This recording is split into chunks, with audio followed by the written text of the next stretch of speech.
Malinaw na malinaw po yun at hindi ko po pinaghahalo. Naiintindihan ko po yun. Ang sinasabi ko lang po, yun pong Witness Protection Program is a better remedy sana kung yun po sana ay napagbigyan. Hindi ko po pinaghahalo yun sapagkat malinaw po sa akin, iba po yung course ng legislative inquiry, iba nang po yung remedy na yun po ay ibinibigay legitimately. Thank you. Thank you very much. Okay. Magkaiba po yung legislative immunity kesa doon sa pagiging state witness.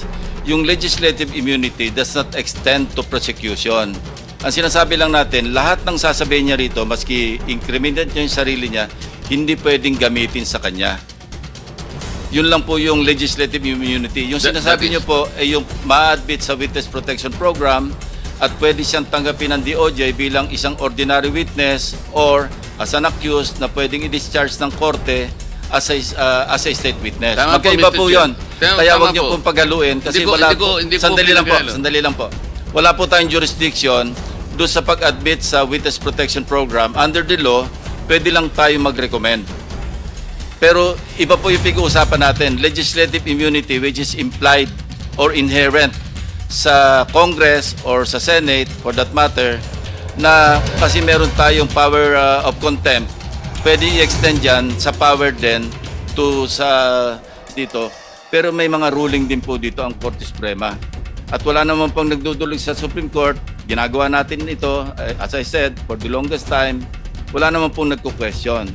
So kung meron magko-question, then we will allow or we'll just wait for the Supreme Court to issue a ruling in this regard. Pero wag po natin pagaluin yung witness protection program sa legislative immunity.